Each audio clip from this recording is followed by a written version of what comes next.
This is Democracy Now!, democracynow.org. I'm Amy Goodman.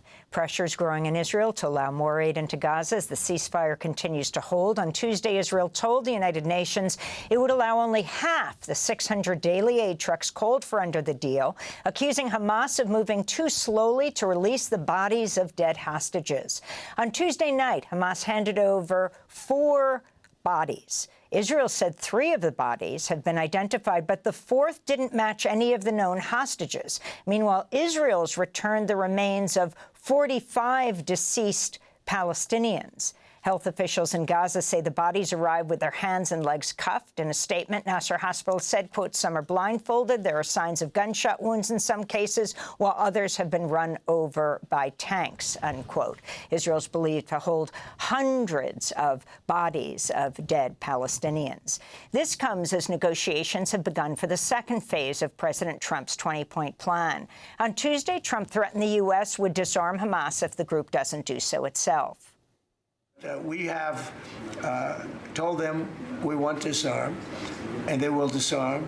And if they don't disarm, we will disarm them. And it'll happen quickly and perhaps violently. But they will disarm. We're joined now by Joel Beinin, Professor Emeritus at Stanford University, non-resident fellow at Dawn. Joel Beinin has written or edited 12 books, among them A Critical Political Economy of the Modern Middle East. Professor Beinin's also the uncle of Liat Beinin Atzili, an Israeli hostage who was released after 54 days in Hamas captivity. Her husband killed. Joel Beinin is in the new documentary on his niece that's titled Holding Liat. We will talk about that in a moment, Professor Beinin. We'll talk about the incredible ordeal your family has been through. But first, I wanted to get your response to what is unfolded this week. The deal that has been signed, the 20-point Trump plan in Sharm el-Sheikh, the significance of this deal and what's happening on the ground, including the hostage release on both sides. You have the 20 hostages, live hostages released by Hamas, and the nearly 2,000, some call them hostages because so many of the Palestinian prisoners, almost all of Palestinians, if not all of the Palestinian prisoners that were taken from Gaza have never been charged. Good morning, Amy, and thank you for having me. The first phase of the deal, the ceasefire, the exchange of captives, which is still underway with regard to the deceased Israeli bodies that Hamas is still in the process of delivering, and the allowance of aid into the Gaza Strip, even though Israel has cut in half the original agreed upon amount. These are all very welcome things. My family is very happy that the families of other hostages that have been returned, dead and alive, are reaching some degree of closure. All of the rest of the 20-point plan is very dubious, and I have grave doubts about whether any of the rest of it will actually be implemented.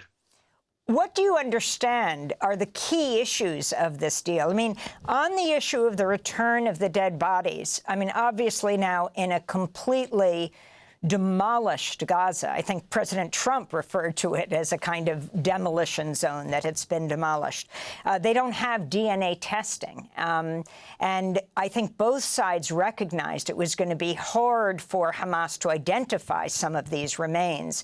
And according to some reports, there were 3 bodies that are identified as Israeli hostages. The 4th, it's believed to be a Palestinian, but according to sources, not believed to be intentionally passed off, but not clear because it takes Israel testing the DNA. That's right. Hamas has returned so far 7 Israeli dead bodies. Subtracting the one that turned out not to be Israeli.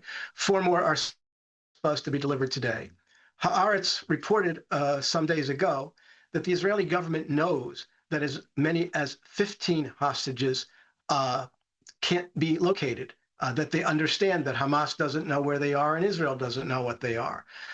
So almost as many bodies that the Israeli government thinks can be positively located will have been returned by the end of today if Hamas carries through with returning 4 more bodies. Israel is playing with this as it has played with every issue, and this is a good indication of why we should have doubts about whether the rest of the 20-point deal will be carried out, because there is no majority in the Israeli government for international stabilization force. I doubt very much whether Israel is going to be okay with soldiers from Muslim countries entering the Gaza Strip to ensure security. Israel is not going to be okay with the Palestinian Authority, whether it's reformed in whatever way they're supposed to be reformed. Nobody has actually specified what that is, that they should take control of Gaza. And the Israeli government is certainly not okay with any kind of move toward establishing a Palestinian state. And Hamas, for its side, has said that they are willing to give up their offensive arms, such as rocket launchers, and to withdraw from tunnels, which have been used for offensive actions. But they're not willing to give up their sidearms and their rifles. So there's going to be lots of points for disagreement. And as I said, very likely no agreement on the other points after what's originally been implemented so far. One of the great fears of the Israeli hostage families until now has been if Netanyahu continues his assault on Gaza, that the hostages would be killed in the bombing. And that issue of the possibility that, like so many thousands of Palestinians buried in the rubble, some of those Israeli hostages might have met the same fate and are buried in the rubble. There's very good reason for that fear. About 41 hostages have been killed since October 7th as a result of military action. They've either been bombed by Israel, or in one very dramatic case, 3 of them were shot dead by Israel when they were trying to escape. Hamas has executed some of them when Hamas feared that Israeli forces were closing in on them. So it's almost certainly the case that had the fighting not stopped when it did, the lives of additional hostages would have been put at risk. I want to go to the trailer for the feature documentary film Holding Liat. This is the documentary about your niece, your brother's daughter, Liat Beinin Atzili. Our intelligence says your daughter Liat is being held by terrorists in the Gaza Strip. Wait.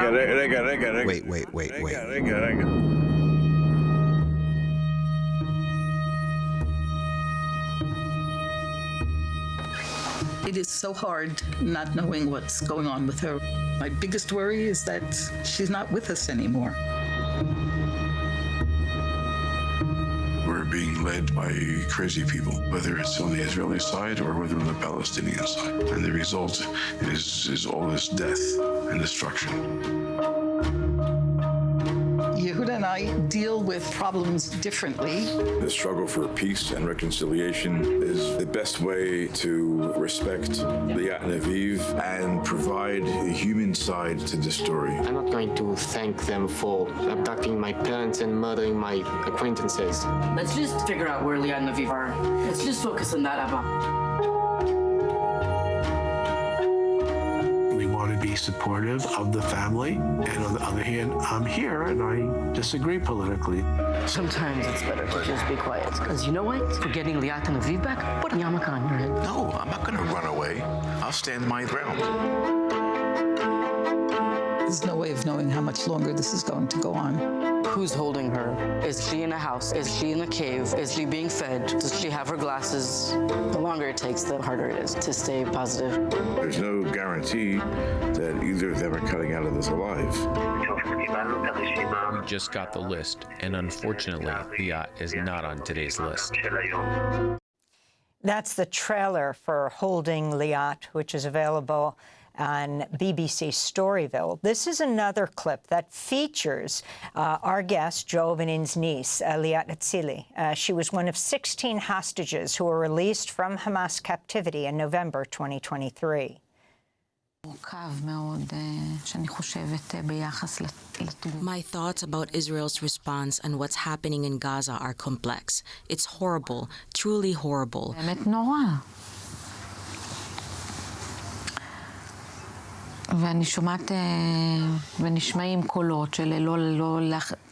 People are saying we shouldn't let humanitarian aid into Gaza, and it's horrifying to hear.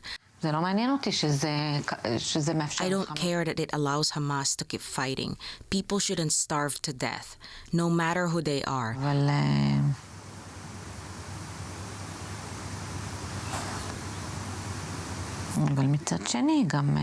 But by the same token, that's Liat. It's not okay to go into people's houses and take them hostage either. That's Liat Beinin Atzili, our guest, Professor Joel Beinin's niece. She was released in November of 2023 after 54 days in captivity. She's an Israeli-American citizen. Professor Beinin, holding Liat, this film is deeply moving. You're also in it, where you express your feelings, both the horror of the hostages being taken and the situation. And if you can talk about Liat and what happened and how you dealt with this through this time with your very critical view of Israel throughout the last decades of history. So Liat is a history teacher. She lives on Kibbutz Nir Oz. Just recently, she's moved back to a new house there.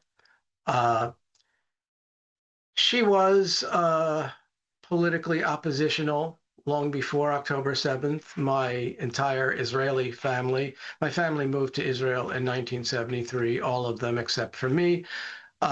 They were always left-wing Zionists, and that's the way I was brought up too. I lived in Israel for several years before my family moved there in 1973 and came back because as a result of political struggle against the occupation and support of the Israeli Black Panthers, I came to abandon Zionism. So that's been a difference between my family and me for 50 years before October 7th.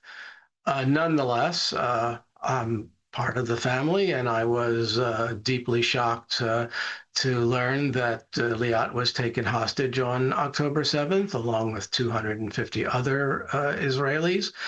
And the family found out 12 hours after Liat was released on November 29th, 2023, that her husband, Aviv, was killed defending their kibbutz on October 7th.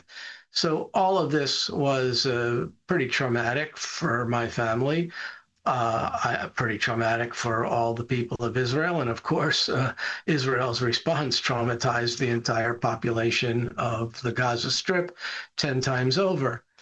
The family has a certain amount of closure because we know what Liat is back. We know what happened to Aviv.